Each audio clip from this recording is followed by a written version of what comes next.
मैं डॉक्टर महेश कुमार पालीवाल, सहायक आचार्य रसायन विज्ञान, राजकीय कन्या महाविद्यालय चोमू। बच्चों, आज हम बीएससी पार्ट फर्स्ट का जो नेक्स्ट टॉपिक है कोलाइडी विलियन में, वो है जेल्स या द्रव ठोस सॉल, लिक्विड इन सॉलिड, जिनको जेल कहते हैं। और वो अपन चैप्टर स्टार्ट करेंगे। इसके बाद इसमें थोड़ा सा अपन पढ़ेंगे कोलाइडों के सामान्य अनुप्रयोग, और बाकी के बचे हुए अनुप्रयोग जो है वो नेक्स्ट क्लास में पढ़ेंगे। तो जेल या द्रव ठोस सॉल जो है वो क्या होते हैं, जैसा नाम से ही पता चल रहा है, लिक्विड इन सॉलिड। सॉलिड जो है वो ज़्यादा मात्रा में होते हैं, लिक्विड जो है वो कम मात्रा में होते हैं, या यूं कहिए सॉलिड में जो है वो लिक्विड मिलाया होता है। तो ऐसे कोलाइडी विलियन जो जिनमें प्रक्षेपित प्रावस्था द्रव व प्रक्षेपण माध्यम ठोस हो, जेल कहलाते हैं। अर्थात द्रव ठोस में प्रक्षेपित होता है और ये जेली की तरह होते हैं। उदाहरण के लिए दही जो होता है वह प्रोटीन में जल होता है, यानी कि जो केसिन प्रोटीन होता है वो सॉलिड होता है और जल जो है इसमें लिक्विड होता है। खाने की जेली जो होती है उसमें जल का जिलेटिन में जेल होता है, यानी जिलेटिन जो है वह उसमें जल होता है। साबुन, जूते की पॉलिश, ठोस एल्कोहल, ठीक है। ठोस एल्कोहल क्या होते हैं? कैल्शियम एसिटेट में एल्कोहल होता है, यानी कैल्शियम एसिटेट तो सॉलिड होता है, यानी कि वह तो प्रक्षेपण माध्यम होता है, और एल्कोहल जो है वो प्रक्षेपित प्रावस्था होता है। इस प्रकार के जो जेल होते हैं वो द्रव ठोस सॉल कहलाते हैं, या यूं कहिए कि जेल्स कहलाते हैं। अब जेलों का वर्गीकरण जो है वह दो प्रकार से होते हैं, या यूं कहिए कि जेल जो होते हैं वो दो प्रकार के होते हैं, एक प्रत्यास्थ जेल और एक अप्रत्यास्थ जेल, इलास्टिक जेल और नॉन इलास्टिक जेल। जैसा नाम से ही लग रहा है, प्रत्यास्थ जेल वे जेल होते हैं जिनमें प्रत्यास्थता का गुण होता है। ये बल लगाने पर अपना आकार बदल लेते हैं तथा बल हटाने पर वापस अपनी पूर्व अवस्था में आ जाते हैं। इस प्रकार के जो जेल होते हैं वो प्रत्यास्थ जेल होते हैं। उदाहरण के लिए जिलेटिन, स्टार्च, साबुन, ये सारे के सारे जो होते हैं वो प्रत्यास्थ जेल होते हैं, यानी कि इन पे बल लगाने से ये जो है अपना आकार बदल लेते हैं, और जैसे ही बल हटाते हैं तो ये अपने पुनः वैसे ही आकार में आ जाते हैं। अप्रत्यास्थ जेल, जैसा नाम से पता चल रहा है कि वापस अपने पुनः उसी आकार में नहीं आ पाते। बल लगाने या बल हटाने पर, लगाने पर तो आकार बदलते नहीं है, और बल हटाने पर आकार पुनः उसी में आते नहीं हैं। अर्थात जो कठोर व दृढ़ होते हैं वे अप्रत्यास्थ जेल होते हैं। उदाहरण के लिए सिलिका जेल जो है वह अप्रत्यास्थ जेल है। यह निश्चित रासायनिक प्रक्रिया द्वारा बनाई जाती है। जैसे सांद्र HCl में, सांद्र HCl को निश्चित सांद्रता के सोडियम सिलिकेट के विलयन में मिलाने पर बनने वाला सैलिसिलिक अम्ल, जो सैलिसिक अम्ल जो होता है वो अणुओं का बहुलीकरण होने से सिलिका जेल बनती है। इसमें जाल युक्त बंधन होते हैं और जो प्रबल व दृढ़ संरचना बनाते हैं, यानी कि जो है सोडियम सिलिकेट तो इसमें प्रक्षेपण माध्यम हो गया, और HCl जो है सांद्र HCl वह प्रक्षेपित प्रावस्था हो गई। तो यानी कि सॉलिड में हमने थोड़ा सा लिक्विड मिलाया है, और इससे मिलाने से हमारे को सिलिसिक अम्ल मिलता है, और उसका बहुलीकरण होने से हमारे को सिलिका जेल मिलता है। और सिलिका जेल में जो है नेटवर्क जो होता है वह जाल युक्त बंधन होता है, और ये प्रबल व दृढ़ संरचना वाले होते हैं। अब जेल के गुण क्या क्या होते हैं, यानी कि जेल में कौन कौन से गुण पाए जाते हैं। पहला है जलयोजन, यानी कि हाइड्रेशन।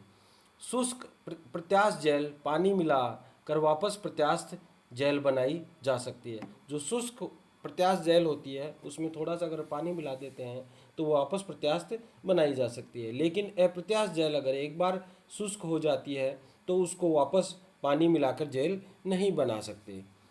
दूसरा जो जेल का गुण है वह है स्वेलिंग, यानी कि फूलना।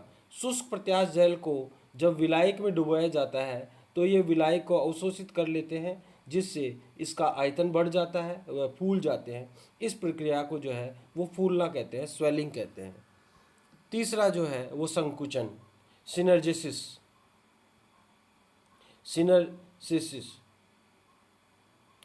कई अकार्बनिक जेल पड़ी रहने पर सिकुड़ जाती हैं, श्रिंकेज हो जाती हैं, और उनमें से विलायक को बाहर निकलने के कारण ये जो प्रोसेस होता है वो विलायक का बाहर निकलने से होता है। इस प्रक्रिया को संकुचन कहते हैं। एक्सक्लूडेशन ऑफ सॉल्वेंट होता है इसमें, और जिसके कारण से जो जेल होती है वह सूख जाती है और जेल का विलायक द्वारा स्वतः बाहर आ जाना ऐसे लगता है जैसे अणुओं की बूंदें बाहर निकल रही हो। इस कारण इस गुण को संकोच, पार्थक्य या रुदन, सिनर सीजर विपिंग कहते हैं।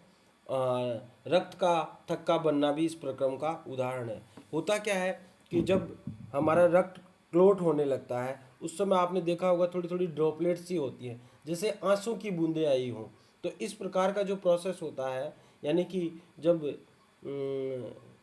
कोई जेल सिकुड़ने लगती है तो उससे सॉल्वेंट जो होता है उसमें, यानी कि जो जिस माध्यम में प्रक्षेपण यानी प्रक्षेपण माध्यम की कुछ जो है लिक्विड की जो कुछ बूंदें हैं वो बाहर निकलने लगती हैं, यानी कि जेल जब सूखने लगती है तो उसके ऊपर कुछ बूंदें दिखाई देने लगती हैं और वो बूंदें ऐसे लगती हैं जैसे वो आंसू हो।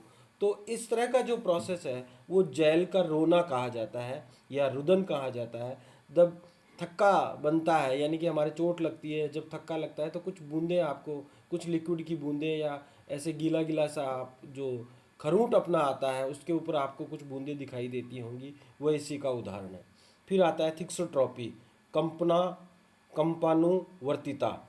नेक्स्ट जो है वो है कंपानुवर्तिता। कुछ जेल जो होते हैं वो अर्ध ठोस होते हैं लेकिन हिलाने पर वह द्रव सोल बना लेते हैं।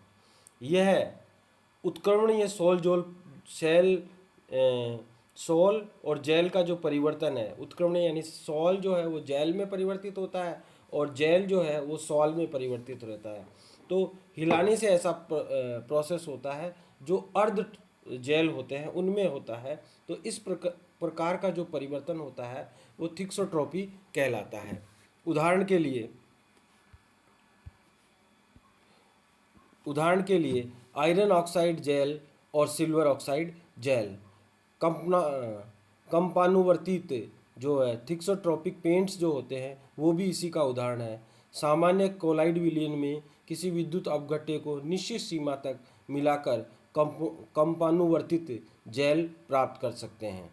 ठीक है, ये जेल सामान्य अर्ध ठोस की तरह होते हैं जो सॉल में कन्वर्ट होते रहते हैं और सॉल जो है वो जेल में कन्वर्ट हो सकता है। ये इस प्रकार का उत्क्रमणीय प्रोसेस होता है। फिर आता है एम्बीबिशन, अंतः शोषण। पांचवा जो जेल का गुण होता है वो होता है अंतः शोषण। कार्बनिक जल स्नेही हाइड्रोफिलिक कोलाइडी जैसे प्रोटीन, स्टार्च आदि को जल में रखा जाता है तो ये जल को अवशोषित करके बहुत अधिक फूल जाते हैं। तो इस प्रकार के जलयोजन की क्रिया को अंतः शोषण कहते हैं। इस कोलाइडी का जल के प्रति आकर्षण इतना प्रबल होता है कि बहुत अधिक दाब के विरुद्ध भी अंतः शोषण होता रहता है। अतः वह दाब जो जल स्नेही कोलाइडी के लिए अंतः शोषण द्वारा फूलने को रोके उसे अंतः शोषण दाब कहते हैं। यह प्राशन दाब से काफ़ी उच्च होते हैं, वह कारण भी इससे भिन्न होते हैं। इस प्रकार का जो प्रोसेस होता है वह अंतः शोषण कहलाता है। अब अपन बात करते हैं कोलाइडियों के सामान्य अनुप्रयोग, जनरल एप्लीकेशंस ऑफ कोलाइड्स।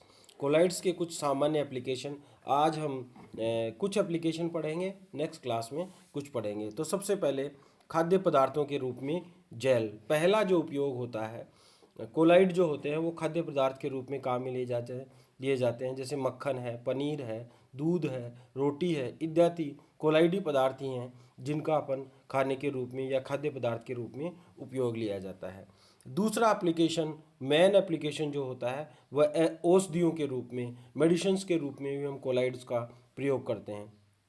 कोलाइडी औषधियों को सरलता से स्वांगीकरण, एसिमिलेशन तथा अधिशोषण, एड्जॉर्प्शन हो जाने के कारण कोलाइडी जो विलियन होते हैं या कोलाइडी पदार्थ जो होते हैं उनको औषधियाँ जो होती हैं वो अधिक प्रभावी होती हैं, क्योंकि उनका जो अधिशोषण होता है, उनका स्वांगीकरण होता है वो बहुत ज़्यादा होता है और जल्दी से हो जाता है। इस कारण से इन पदार्थों को औषधियों के रूप में काम में लेते हैं।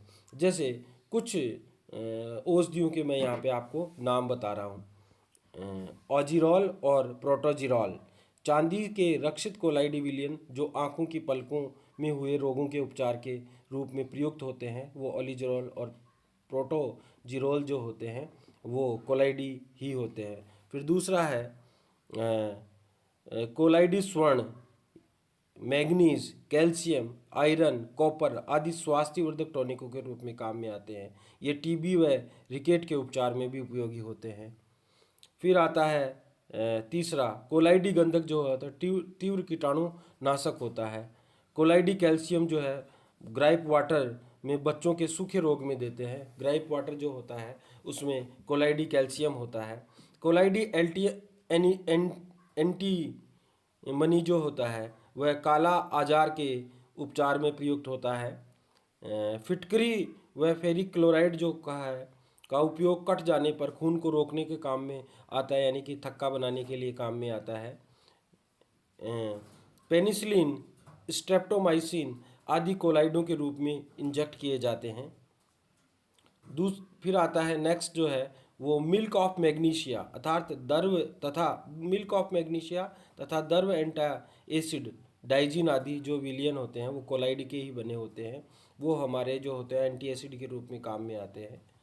फेस क्रीम सौंदर्य प्रसाधन वाली जो होती हैं, face wash, face cream, shampoo, scent, shaving cream आदि कोलाइडी विलियन है जो सौंदर्य प्रसाधन के रूप में काम में लेते हैं। त्वचा रोग की जो मरहम होती हैं वो भी कोलाइडी विलियन ही होती हैं। इस प्रकार से औषधियों के रूप में भी कोलाइडी विलियनों का बहुत उपयोग होता है। अब अपन आगे कई चीज़ों की और जो एप्लीकेशंस हैं उनके बारे में बात करेंगे। आज के लिए इतना ही, धन्यवाद।